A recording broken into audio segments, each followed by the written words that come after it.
요즘 인문학이 아주 뜨는데 제가 생각하는 인문학이라는 거는 요즘 인문학 열풍이에요. TV에도 인문학의 이름을 간판을 건 프로들이 계속 생기고 있고요. 서점 가보시면요. 여기에 인문학이 어울리나 싶은데 무조건 제목에 인문학을 넣어요. 인문학 뭐. 그래서. 근데 저는 이제 이런 얘기를 해드리고 싶어요.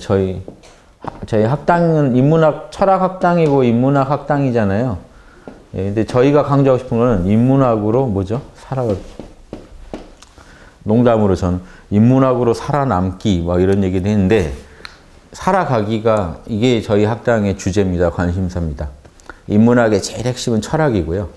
철학의 기반을 두고 우리가 철학적으로 어떻게 살아갈 건지 인류 몇천 년의 지혜를 내 삶 속에서 어떻게 소화시키면서 활용하면서 살아갈 건지 처음 사는 것처럼 우리가 살면 이게 억울하잖아요.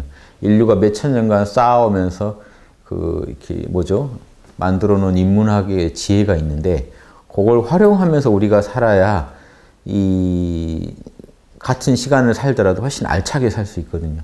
그래서 요즘 인문학 열풍이 부는 것 같은데요. 그러니까 힐링 막 주장하다가 힐링하니까 자꾸 진정한 치유는 안 해주고 잠깐의 이안만 자꾸 주니까 사람들이 힐링으로는 해결이 될 일이 아니다 해서 인문학으로 결국 돌아가는 것 같습니다. 근본 치료를 하고 싶어서. 대증요법이 아니라 근본 치료가 필요해서 인문학을 찾는 것 같은데 결국 인문학 요즘 열풍에서도 만약에 수박 겉핥기식의 인문학만 자꾸 이렇게 알려진다면 도움이 안 되실 거예요. 결국엔. 또 다른 걸 찾아 나서셔야 될 거예요. 인문학에서 정말 답을 찾고 내 삶의 문제를 치료하고 싶다면 그게 이제 진정한 힐링이고요. 결국 둘이 아니에요. 인문학이나 힐링이. 왜냐하면 인문학이라는 게 왜 나왔냐면 삶을 치유하려고 나온 거예요. 우리가 건강하지 않다. 우리 삶이 건강하지 않다. 건강하게 살려면 어떻게 살아야 되느냐? 올바르게 산다는 게 뭐냐? 여기서 시작했거든요. 소크라테스의 그 국가론 또 원 제목이 정의란 무엇인가예요. 어떻게 사는 게 건강한 거냐 이거죠. 잘 사는 거냐. 우리가 잘 살고 싶다고 하잖아요. 그래서 잘 살려면 지금 내 처지가 뭐 백수건 요즘 취업 안 된 분들 많죠. 취업이 안 돼서 백수건 일하다가 잘렸건 지금 삼포 그러잖아요. 결혼, 뭐 연애, 출산을 포기하고 있는 사람도 많아요. 포기하고 있는 사람이건 아니면 결혼, 연애, 출산을 다 하고 나서 또 다른 큰 괴로움을 안고 살아가고 있는 사람이건 또 그 안에서 행복을 누리고 있는 사람이건 간에 다 누구나 건강하게 살려면 반드시 알아야 하는 그런 지혜를 인문학이 줘야 된다는 거죠. 그걸 못 주면 인문학이 의미가 있냐 이거죠. 그래서 그걸 주려고 다들 연구했고 그걸 우리가 활용할 때 우리 삶이 건강해질 때 어떤 여건에 살더라도 건강하게 살 수 있을 때 인문학이 제대로 기능하고 있는 거죠. 그래서 저희 학당에서는 앞으로 또 요즘 인문학이 뜬다니까 저희는 고전 콘서트를 인문학의 고전들을 지금 몇 년간 계속해서 강의를 해왔잖아요. 2011년부터 시작해서 지금까지 계속해서 강의를 해오고 있고 최근에는 또 장자도 하고 있고 법구경도 하고 있죠. 그래서 또 선비들의 글들 또 계속 강의하고 이결이나 홍범구주, 서경도 강의하고 있고 이런 내용들을 통해서 또 화엄경도 강의하고 있고요. 그런 걸 통해서 인문학으로 어떻게 내가 살아가는지에 대한 답을 찾으셨으면 좋겠어요. 그래서 저희가 이제 제시하는 인문학은요. 답을 먼저 드립니다. 왜냐하면 인문학 속에서 한번 찾아보세요. 이것도 참 좋아요. 저도 그래서 찾아봤어요. 한 20년 찾으니까 답이 이제 보이더라고요. 10년쯤 되니까 답이 보이고 또 10년을 더 가보니까 진짜 답인 줄 알겠더라고요. 근데 지금 인문학 저는 전공을 했으니까 그러지만 바쁘게 사는 분들한테 한번 해보시오. 이게 말이 안 되잖아요. 삶 속에서 지금 바로 활용할 수 있는 매뉴얼이어야 되잖아요. 인문학이. 원래 인문학이요. 몇십 년씩 전공해서 돼야 할 이유가 없어요. 옛날에 석가모니가 계셨다면 그 당시 사람들한테요. 있잖아요. 농사 짓다 온 사람, 장사하다 온 사람한테 바로 써먹을 얘기를 해줬지. 너 내 밑에서 한 10년 배우면 뭐가 좀 될 거야. 이렇게 얘기한 게 아니거든요. 공자님도 누가 찾아오면 바로 얘기해줬고. 그렇죠? 소크라테스도 아고라 광장 가서 그냥 바로 얘기했지. 예, 지금 그 당시에도 얼마나 더 급박했을걸요. 지금 내 얘기 안 들으면 끝나는 거예요. 와서 내 얘기 들어주면 고마운 거고. 책도 다 변변치 않던 그 시대에 말로 그 자리에서 그 사람을 못 바꿔놓으면은 도움이 안 되는 그 시기에 얘기한 것들을 모아놓은 게 지금 인문학인데 인문학을 공부하는데 몇십 년씩 걸린다 그러면 이게 뭔가 안 맞는 거예요. 왜냐, 그 당시에 만약에 녹음기가 있었다면 지금 전혀 다른 양상이 펼쳐졌을 겁니다. 글자로 전해오다 보니까 이렇게 된 거지, 문자의 벽이 또 생기고, 언어의 벽 때문에. 그러니까 이게 우리가 힘들어하는 거지, 애초에 만약에 부처님 때 녹음기 있었고 공자님 때 녹음기 있었다면요, 아주 생생 법문들이었을 거고, 그 법문을 지금 들으면 바로 도움이 되는 것이었을 거예요. 안 그런 내용도 있겠지만 그런 것보다는 바로 일상에서 살아가는데 도움 주시는 내용이 훨씬 많았을 겁니다. 저는 그렇게 생각해요. 그래서 인문학 어려울 게 아니고 그걸 지금 재현해드리고 그 당시에 했던 인문학의 대가들이 하고 싶었던 말들을 지금 바로 전달해드리는 게 지금 시대에 맞게 홍익학당의 임무라고 이렇게 알고 있습니다. 그래서 홍익학당에서는 철학을 중심으로 해서 이런 인문학 전반에 대한 이 내용들을 많이 지금 다루려고 하고 있고 그걸 바로 일상에서 써먹을 수 있게 또 답도 드리려고 합니다. 꼭 아셔야 되는 내용이면 여러분 문자에 대해서 좀 아셔야 되잖아요. 그래서 제가 여러분이 꼭 아셔야 되는 문자 중에 중요한 거 한자에 대해서도 풀어드리고 한글이 어떻게 창제됐는지도 먼저 고전 콘서트 처음 한 게 한글 갖고 있습니다. 훈민정음이 고전 콘서트 첫 그거였어요. 주제였어요. 문자부터 시작했다. 문자를 어떻게 생겼는지 아십니까? 그 문자를 하나 만드는데도 어떤 철학이 쓰였는지 아십니까? 그 철학 가지고 우리 500년간 선비들이 살아왔다는 것도 아십니까? 거기서 우리가 또 지혜를 얻어야 되지 않겠습니까? 이런 얘기를 드렸던 겁니다. 그래서 역사 얘기도 상공유사도 한 번씩 했었고 철학을 늘 주로 하면서 역사나 문자까지도 계속 연결되니까 삶 속에서 말씀드린 거고 요즘 여러분이 힘들 때 어떻게 쓰셔야 될지 인문학을 괴로울 때 인문학적으로 어떻게 힐링할 건지 철학 힐링이라는 주제로 또 이런 인문학적 해법을 찾아보려고 많이 했죠. 그래서 그런 걸 다 활용하셔서 아무튼 여러분은요 인문학으로 이렇게 살아남으셔야 됩니다.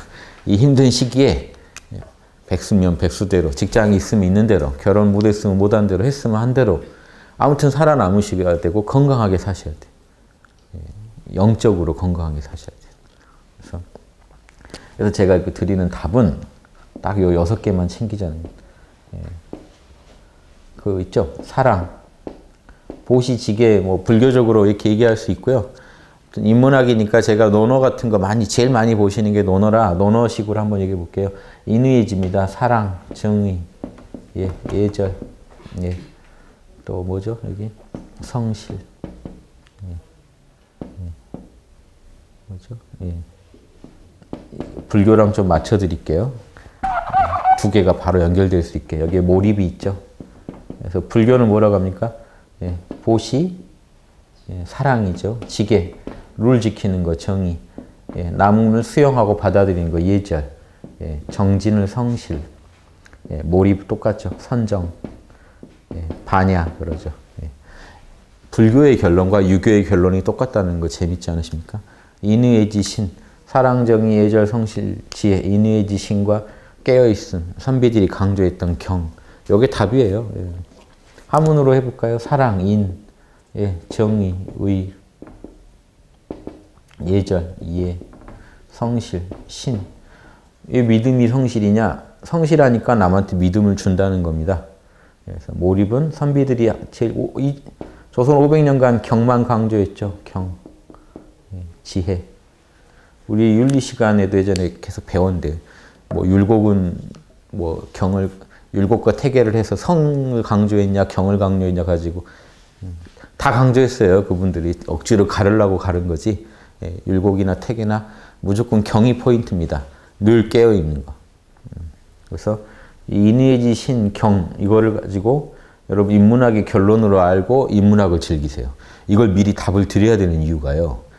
제가 연구한 결과입니다. 그리고 모든 이게 결국 이게 하나로 하면 양심이에요.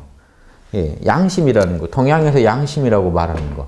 서양에서 이거를 똑같이 양심이라고 해요. 그리고 또 서양에서는 이성이란 말도 강조합니다. 로고스. 이게 인간이 살아야 될 로고스래요. 이게 로고스래요. 그래서 이 로고스대로 우리가 이 살아가는 거, 이 모습이 이 인간의 진선미라고 서양에서 많이 얘기하죠. 진선. 다 있습니다. 진선미. 볼까요? 진선미. 소크라테스는 진선미 강조했다고요.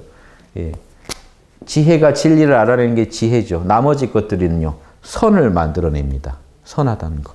지혜와 옳고 그름을 판단하는 진리, 그리고 선함, 모두에게 이로운 선함, 그리고 이게 결국 진하고 선하면 참되고 선하면 아름다운 겁니다. 그게 조화로운 거고 아름다운 거예요. 여기 합쳐지면 이 6개의 덕목 안에 모든 게 들어있어요. 성경의 핵심인 내가 당해서 뭐죠? 논어의 핵심인 내가 당해서 싫은 거 남에게 하지 말라는 가르침과 성경의 핵심인 너가 대접받고 싶은 대로 먼저 남을 대접하라 하는 가르침이 이 6가지 덕목이 구현되는 중에 자연스럽게 다 구현되게 돼 있습니다. 예수님 늘 깨어있으라 그랬죠. 늘 깨어있으라. 도둑이 언제 들어올지 모른다. 늘 깨어있으라. 예. 진리가 너를 자유케 하리라. 예. 또 사랑이 있죠. 예. 사랑하라. 내가 한 가지 계율만 준다. 사랑하라. 정의는요. 예. 2손 달고 지옥 가는 것보다 손 잘라내고 천국 가는 게 낫다. 잘못된 거 있으면 단호히 잘라내라고 얘기하신. 이런 덕목들이에요. 예. 그 바울의 그 사랑은 교만하지 않습니다. 뭐 인내합니다. 이런 내용에도 다 육바라밀이 들어있고요. 이런 거 잘 연구해 보시면 자 이걸 가지고 요 기준표를 가지고 여러분 양심이 이렇게 생겼어요. 왜 이게 기준이 되냐면 여러분 양심이 이렇게 생겼기 때문에 그래요. 요 기준표를 가지고 이게 인문학의 결론입니다. 이게 이 답을 가지고 여러분 인문학을 보셔야 돼요. 이제는. 인문학 처음 연구할 때가 아니잖아요. 지금 몇천 년 연구 결과가 쌓여 있는데 답도 모르고 인문학을 또 새롭게 공부한다는 건요. 지금 만인력 법칙이라는 것도 모르고 내가 또 한번 새롭게 연구해 보겠다는 거랑 같아서 인류가 발전이 없는 겁니다. 인문학적 지혜의 결론은 이겁니다. 이걸 가지고 인문학을 공부하세요. 아, 공자는 이렇게 얘기하는구나. 부처는, 소크라테스는. 이 문학에서는 또 이렇게 얘기하는. 보면서 여러분 삶이 이런 양심과 뭐지? 응? 이런 양심과 이성의 인도로 여러분 삶을 잘 갖고 가시는 게 인문학으로 살아가기입니다. 요거 하나면 다 됐죠. 나머지는 이제 여러분이 실제 인문학과 인문학 고전들과 여러분 삶 속에서 실험해 보세요. 진짜 이게 맞는지. 제가 최대한 공정하게 말씀드린 겁니다. 제가 지어낸 덕목들이 아니에요. 불교의 결론 육바라밀과 보살되는 덕목은 육바라밀 잘하면 보살됩니다. 다른 거 없어요. 육바라밀 잘해야 보살이에요. 그러니까 무슨 나는 뭐 참선을 잘하네, 뭐 뭘 잘하네, 다 부질없는 게 육바라밀 이런 덕목들이 균형을 안 맞추면 여러분 보살이 못 돼요. 아무튼 보살은 아니에요. 여러분이 아무리 삼매의 달인이다. 예, 보살은 아니에요. 보살은 육바라밀을 고루 잘하는 사람이지 특정 과목만 잘하는 사람이 아니에요. 군자는 인의의 지신을 고루 잘하는 사람이지 입만 잘하거나 정의만 잘하거나 하는 사람이 아니에요. 사랑은 되게 잘한다는데 무례하다. 이렇게 말이 안 되잖아요. 골고루 잘해야 되고 어느 한쪽만 치우쳐버리면 문제가 돼요. 이게 실제로 맹자가 비판합니다. 묵자가요. 묵자 계열이 그렇게 백성을 사랑합니다. 사실 겸해사상이에요. 내 부모나 길 가는 사람이랑 똑같이 사랑하자는 거예요. 그러면 어떻게 보면 박애사상이거든요. 근데 맹자가 심각하게 공격을 해요. 왜냐하면 사랑의 우선순위도 못 가린다는 거예요. 지혜가 부족하다는 거예요. 사랑은 있는데 지혜가 부족하고 정의롭지 못하다 보니까 길 가는 사람과 부모를 똑같이 취급하게 된다는 거예요. 사랑하자는 좋은 취지에서 나온 건데 그러니까 묵자도 남을 위해서라면 자기 몸 하나 안전히 버치는 사람이다. 이걸 다 인정해요. 육아에서. 그럴 사람은 맞는데 지혜가 부족하다는 거예요. 그래서 또 지적을 합니다. 그러니까 인문학 안에서도 서로 어떤 걸 더 잘하고 못하고 또 이 기준을 가지고 판단해 보시면요. 여러분 삶이 풍족해집니다. 결론은 항상 여러분 삶이 풍족해져야 돼요. 묵자의 대변인이 돼가지고 유교랑 싸우고 유교의 대변인이 돼서 묵자랑 싸우고 하실 일이 아니고 정보를 여러분한테 여러분 삶에 이 6가지 덕목을 잘 배양하는 방향으로 고전에서 정보를 취하시라는 겁니다. 묵자를 보면서는 사랑을 배우고 유교를 보면서는 그 사랑이 균형을 이뤄야만 나와 남 모두에게 도움이 된다는 것도 배우시고 여러 가지 그러니까 인문 모든 고전에서 그걸 배울 수 있어요. 문학에서도 배울 수 있습니다. 문학은 주로 보면요. 문학은 결국 이것만 다루면 문학이 재미없겠죠.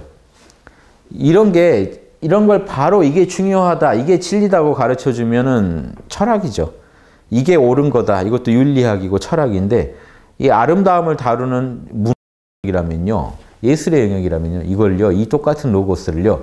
여러분이 작품을 보면서 실감나게 느낄 수 있게 도와줘야 문학입니다. 즉 최악의 상황 속에서 이런 덕목들을 가지고 주인공이 살아나오는 모습을 보여줘야 문학이 되지, 주인공이 이걸 떠들고 있으면 문학이 아니에요. 철학책이고 윤리책이죠. 재미없죠. 주인공이 맨 나와가지고 드라마에서 사람은 이렇게 사는 게 아니야. 육바라밀을 잘해야 돼. 이 얘기를 계속하고 있으면 뭐 이 철학책을 드라마로 보고 있구나 느낌이 들어서 아름답지가 않아요. 뭔 얘기인지 아시겠죠? 문학은요. 이제 더 살아가는 모습을 보여줘야 돼요. 그러니까 근데 인간이 살다 보면 욕망이 문제잖아요. 요거를 막는 욕망. 그러면 훌륭한 문학들은요. 인간의 시대를 초월해서 변치 않는 욕망을 보여줍니다. 인간은 이렇게 생겨먹었다. 이것도 문학 작품이에요. 훌륭한 문학 작품이에요. 그 욕망을 이런 식으로 해결했다는 거 보여주는 것도 아주 훌륭합니다. 근데 현실에서 이런 식으로 해결을 하다 좌절한 사람도 있다는 거 보여주는 것도 문학이고요. 왜냐하면 우리 삶은 다 이런 다양한 모습들이 실제로 존재하고 우리가 양심을 가지고 살아가다가 이런 문제들을 직면하게 돼 있거든요. 그래서 이런 걸 보여주면서 우리로 하여금 욕망의 실체를 깨닫게 하고 어느 방향으로 우리가 가야 인간이 살겠구나 하는 것도 알게 해주면 아주 훌륭한 인문학 고전이 됩니다. 문학도. 그래서 그런 문학들도 보시면서 그냥 이 문학을 잘못 읽으면 이렇게 돼요. 고대까지 쭉 보니까 인간의 욕망이 다 똑같잖아요. 인간은 안 될 존재다라고 만약에 결론을 내리시면 그 문학은 좀 잘못 지금 쓰인 거예요. 인간을 포기시켰잖아요. 인문이라는 건요. 인간이 만든 문화라는 건요. 이 우주에서 엄청 중요한 겁니다. 하늘과 땅은요. 원래 이 문이라는 거는 문이란 뜻이거든요. 원래 글자가 사람 가슴에 이렇게 문신 새긴 걸 말합니다. 뭐가 그림 그리고. 그렇죠. 예전 원주민들 막 그림 그리죠. 그게 문이에요. 사람 몸에 뭔가 색을 발라놓고 뭔가 이렇게 문신을 새기고 뭐하고 그림을 그려놓은 걸 문이라 그래요. 원래 그림에 가까워요. 이미지나. 근데 이게 사람이 수놓는 문이 왜 의미가 있게 되냐면 지금 밖에 보시면 자연은 알아서 무늬로 봄에는 봄에 맞는 무늬로 땅을 다 덮어놓죠. 꽃과 녹색. 가을에는 벌건 또 단풍으로 무늬를 다 수놓죠. 자연 천지나 하늘은 별로 무늬를 수놓는 거예요. 그래서 늘 이 자연은요. 질서정연하게 자연 하늘대로 땅은 땅대로 무늬를 가지고 계속 표현합니다. 이게 천문이에요. 그래서 천문이라고 하는 거예요. 별자리 공부하는 걸 왜 천문이라고 해요? 하늘에 있는 그림을 연구하는 문. 지문이라는 말도 잘 안 쓰지만 지도 문이에요. 노랗고 빨갛고 녹색이고 그 형형색색이 다 문이에요. 그럼 인문은 뭘까요? 인간만이 표현하는 하나의 문이에요. 이런 집 지어놓은 것도 문이죠. 이런 옷 입고 다니는 것도 문이고 살아가는 방식도 문이에요. 인간의 이 문화라는 게 이 천지에 대등하게 아주 그 인간만의 독자적인 영역인데 동물들도 문화를 표현하지만 인간만큼 화려하지 않거든요.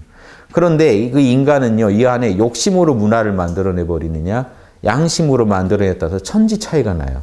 그래서 결국 인문학이 지향하는 건요, 욕심보다는 양심으로, 이성으로 이 문화를 만들어 보자는 겁니다. 우리도 하늘과 땅처럼 멋진 문화, 고차원 문화를 한번 만들어 봅시다 해서 연구한 분들이 지금 내려온 게 인문학의 대상이지, 인간들도 그 시대마다 별의별 걸 다 만들어냈겠죠. 그것들은 지금 다 사라졌죠. 보편적이고 불변의 것이 아닌 거는 그 시대에만 써먹는 문화가 되고 사라집니다. 그거 당연한 거 아니겠어요? 지금 우리 뭐 다양한 일상에서 여러분을 자극하는 문화도 필요하잖아요. 그거는 여러분도 이거 천년 갈 거라고 생각하고 즐기는 거 아니잖아요. 유머 개그 프로 보면서 이게 100년 뒤에도 남아야 할 텐데 이렇게 보고 계시는 건 아니잖아요. 지금 내가 즐거우면 됐다는 이런 문화도 있고요. 이거는 영원히 남아야 된다는 문화도 있어요. 그래서 지금 우리가 인문 그러는 건요. 영원히 남을 문화를 가지고 얘기하는 겁니다. 왜냐? 그것만이 지금 이 시대에 도움이 되거든요. 3000년 전에 사람들을 웃기게 한 문화가 지금 우리를 웃기게 하진 않거든요. 근데 3000년 전에도요. 통쾌하게 사람을 만들었던 보편적인 내용을 갖고 있는 문화가 지금도 만약에 우리를 웃기게 하고 통쾌하게 한다면 그거에는 보편성이 들어있는 거거든요. 그러니까 그게 욕망을 다뤘건 이성을 다뤘건요. 보편적인 것들은요. 인문학의 그 공부 대상이 됩니다. 그래서 그런 인문학의 고전이라고 하죠. 그래서 옛부터 내려왔는데 지금 봐도 나한테 모범이 되는 글이라 고전이에요. 단순히 옛날 책이 아니라 옛날 책이지만 지금 나한테 하나의 그 가르침이 되니까 고전입니다. 그래서 그렇다면 그 안에는 불변의 내용이 있고 인간이 추구해야 할 이런 본질이 들어있다는 겁니다. 이거 말고는 없어요. 어떤 작품 봐보세요. 지금 심지어 지금 상영하는 영화 다 보세요. 주인공은 요거 있는 사람들이에요. 그래도. 온전하진 않아도 이걸 어느 정도 이루려는 사람들이 주인공 합니다. 주인공이 아주 악당으로 시작했다가도 가다가도 이런 걸 좀 각성하게 되면서 아, 그래도 저 사람이 주인공 감이구나 하는 걸 느껴지실 거예요. 이해되시죠? 안 그러면요, 공감이 안 돼요. 저게 왜 저 주인공인지 모르겠다 같아요.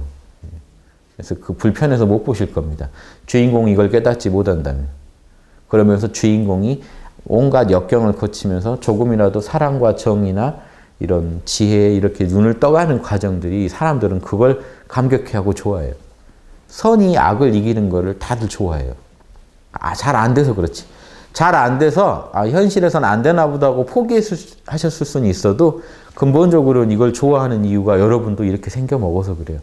우리가 그렇게 만든 게 아니라 우주가 인간을 만들 때 이렇게 살아라고 정해놔서 그렇습니다. 그래서 이게 인간의 본성이고 양심이고 이성이니까 이걸 가지고 이 역경, 우리 욕망을 통해서 이 펼쳐지는 수많은 역경을 각자가 욕망을 부리니 우리는 늘 위험에 처해 있는 거죠. 나는 가만히 있어도 다른 사람들이 욕심을 부려버리면 나는 금방 피해를 입게 돼 있습니다. 그러니까 나도 살자고 같이 욕심을 부리다 보니까 지금 이런 아수라장이 펼쳐졌는데 그 해법도 역시 모두가 조금씩 양심 지키자는 것밖에 없지 않습니까? 그래서 인문학에서 이런 답을 찾으셔야 되고 인문학은 이러려고 하는 겁니다. 지금 다들 본능적으로 인문학을 해야 된다는 건 아는데 요거 찾으려고 하시는데 또 이걸 못 찾고 다른 걸 찾고 인문학 속에서 또 길을 잃어버리신다면 도움이 안 될 것 같아서 이렇게 결론만 말씀드립니다. 짧게 인문학은 이렇게 하는 거고 우리가 해야 되는 건 인문학으로 살아가는 것을 우리 몸으로 입증을 해야 돼요. 인문학으로 살면 이렇게 행복하게, 당당하게, 지혜롭게, 자비심 넘치게 살 수 있다. 나와 남 모두를 살리는 방향으로 우리는 살아갈 수 있다. 이렇게 입증해 주실 분들이 필요합니다. 그래서 인문학으로 실제 살아가는 사람들이 많이 나오시길 바랍니다. 그런 분들이 이 시대의 선비고 군자고 보살이라고 봅니다.